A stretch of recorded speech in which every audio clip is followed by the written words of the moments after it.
There's a pervasive problem in League of Legends, both at the low end, whether that be gold solo queue, or the high end of professional play, which is the fundamental understanding of multiple roles, and this has had devastating repercussions on the player base. There's been an overall deterioration of game knowledge from the player base, and its sacrifice is due to relentless pursuit of role and champion mastery.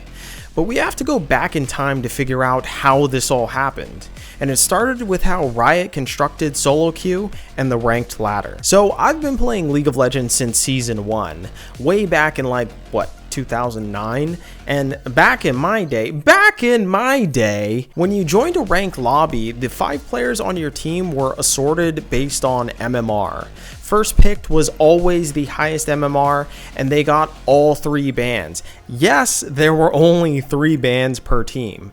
So the highest MMR player at the top, they often got to pick their champion and role first. There was no role selection. That was not a thing. This created an environment where most of the time, the last pick was forced to play support. Now, the shitty thing was, this meant players would often get countered a lot more than they do today because everyone was picking their own champion and their own role. So naturally, you did see a lot of mid laners or top laners get hard countered, but the good thing was almost everyone knew how to play at least 2 roles, often their main role, whether that was top, mid, ADC, or jungle, and then everyone knew how to play support, at least 1 or 2 champions. So to get around this system, Riot introduced role selection in Season 6, which is the system we all know and love today. So that is the major way in how we got to where we are now with things like one-trick ponies, and the sort of major inflection point of when they started to become more common. I spoke with WildTurtle way back in 2018 about this subject, and he said it was difficult to get high up in solo queue without knowing every role back in the day. I actually liked the way the champion select was before, because the only way you were ever going to get high elo back then was if you're able to play every single role competently.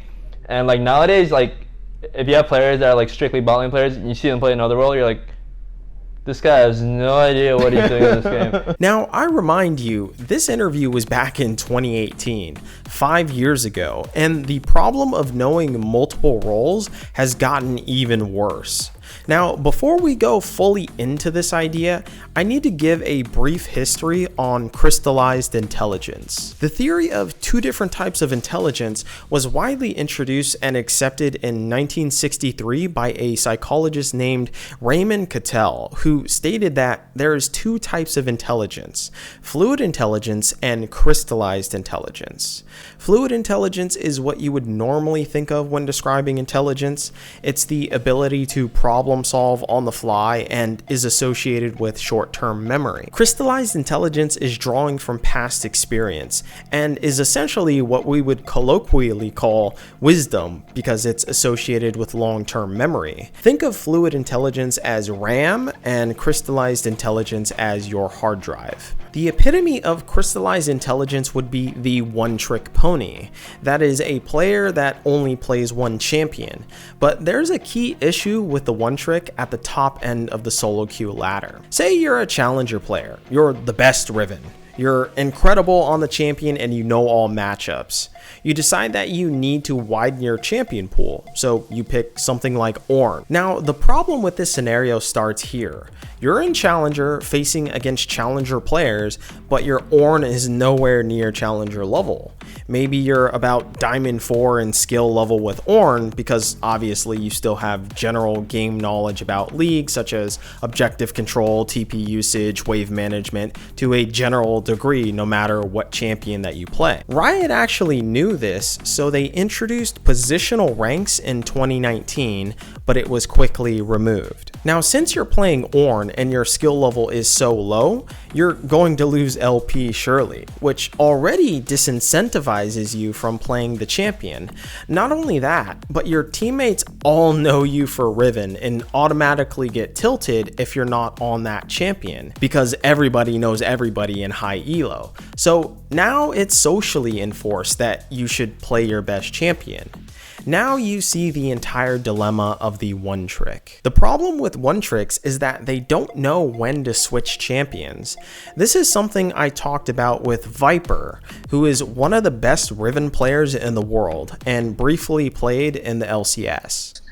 I feel like from my case, it was more of me being like an actual one trick. I only played pretty much Riven. I put too many games on Riven. Viper was a player that suffered from crystallized intelligence. See, the general problem of Viper as a pro player was that because he was a one-trick Riven player, I think it changed his psychology about the game, and it wasn't even that he couldn't learn other champions once he got to the LCS. It was that his playstyle remained the same no matter what champion he piloted. This was his big fault in the LCS, as he often played very aggressive, and it was reflective of his Riven playstyle. The problem with one-tricking is simply a symptom, and the disease is a solidification of a playstyle, and this can also exist by playing only one role as well. They are limited in mindset and playstyle, and this is reminiscent of Rekkles back in Season 8 in 2018 when mages bot lane were a thing in pro play. It's just really hard for an AD carry player who's been trying to perfect the role and the very few champions that have been shown over the years to go from this to just 10 new champions and be good at them instantly. I think that's pretty much impossible to ask of any player. And especially for us AD carry players, we've always been very like tunnel vision on what we need to do to win the game. So whenever we're, for example, outfilled in solo queue, we're usually struggling, or if you put us on a champion that we haven't played before, we're like completely clueless. And then, of course, there was Doublelift, who famously had the same problem during 2018 with his infamous Vladimir pick. I was trying to play mages and bruisers and stuff, but when I make, like, it takes too much brain power for me to play them well. So it's not even that I'm bad, it's just like I can't make calls when I'm playing them, and I'm really tunnel vision. ADCs heavily rely on crystallized intelligence.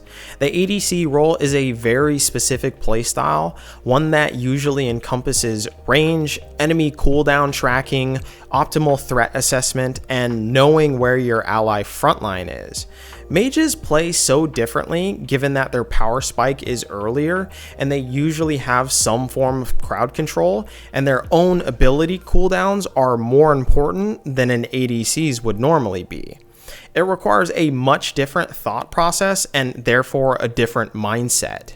Added to that, ADC is the most unique role out of any League of Legends role, therefore a different mindset is needed, which is why players like Doublelift and Rekkles might have had trouble, and along with that, why a player like Caps also began to struggle as an ADC. Not to psychoanalyze ADCs, but a funny extrapolation of a lack of fluid intelligence is the famous Doublelift sneaky Meteor stream talking about the infinite monkey theorem, which was that a monkey typing on a typewriter for an infinite amount of time will almost surely type out the complete works of Shakespeare. It's like random words associated, and then you make Shakespeare out of it. Sure, if you're actually creating it in order of how the words are word for word, there's zero chance. Sneaky obviously doesn't understand how this is even possible, and this is a lack of problem solving mixed with a lack of abstraction. An interesting similar thing was found with people that lack the ability to understand metaphors having low fluid intelligence. Now, obviously, this isn't to insult Sneaky himself, it's just his intelligence is more on one side rather than another. And the problem with crystallizing into one champion or role is that you don't know what your teammates are supposed to do. If you don't know what your allies can do, you can't really maximize what you yourself can do on the map in team fights, objectives, etc. Now, of course, this largely doesn't help the lower elos, as their time would be better spent learning their primary role, as they wouldn't even know how to apply the knowledge of another role to their main role, but it would help in one critical aspect, which is empathy. Darshan, formerly known as Zion Spartan, did a video on empathy in esports and said that there was a lack of it. He's totally right. Understanding someone else's perspective about the game would produce far less toxicity if they knew how someone else thinks about the game. Putting yourself in someone else's shoes is the surest way to introduce more empathy into the game, but this is just not limited to emotional empathy, but intellectual as well. The highest levels of play will be able to take advantage of the intellectual empathy of playing multiple roles.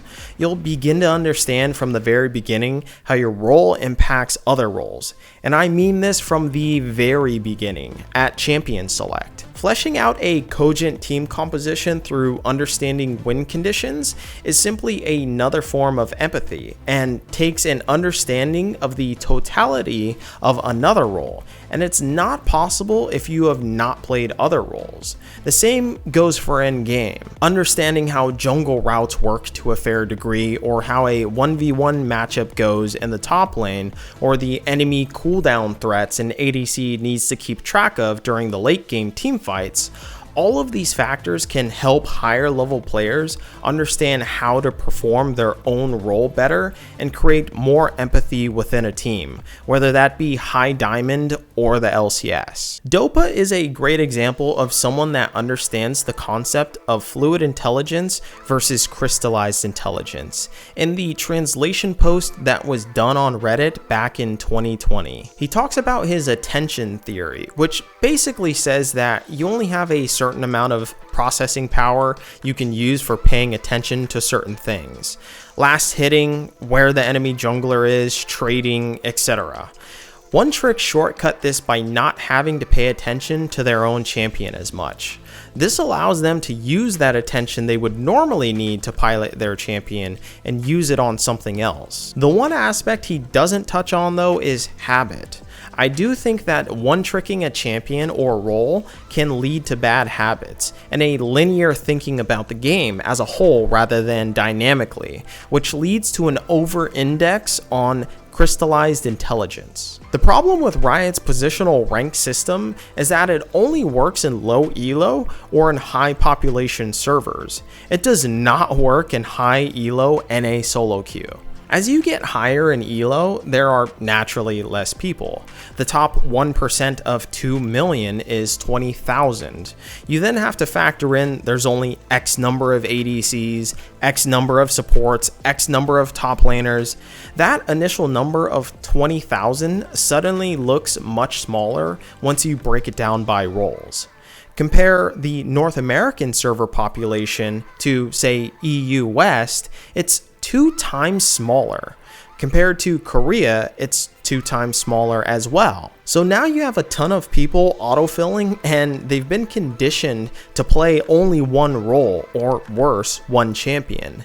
NA has a necessity, unlike any other region, to play other roles, but it's an unwillingness to learn another role competently, which holds back the region rather than to be its strength. And this has been conditioned through Riot through positional queue, which only makes sense in larger servers. Back in 2021, I talked with Cloud9 coach Max Waldo about pro players learning different roles, and it's also something he echoed as well. Absolutely, I think pro players should be able to proficiently play every role.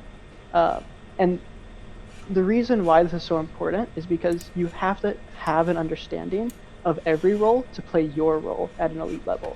So I can't be the best jungler in the world if I don't understand lanes at an elite level. So I have to be able to combine these ideas so that I can make like fast-paced decisions, like with information and context regarding every role that I'm interacting with. The player base is suffering from this, and it doesn't help that Riot are going further into making their player base focus on one role or champion by the introduction of things like infinite champion mastery. I do think many newer players would benefit from playing multiple roles to gain different perspectives and help with their ability to use their RAM rather than their hard drive. This would also help high elo solo queue by less games decided by autofills, and in pro play, this would help with intellectual empathy and understanding the win conditions of each role and from their unique perspectives. Anyways, thanks for watching. Remember to subscribe, and I'll see you in the next one. Peace.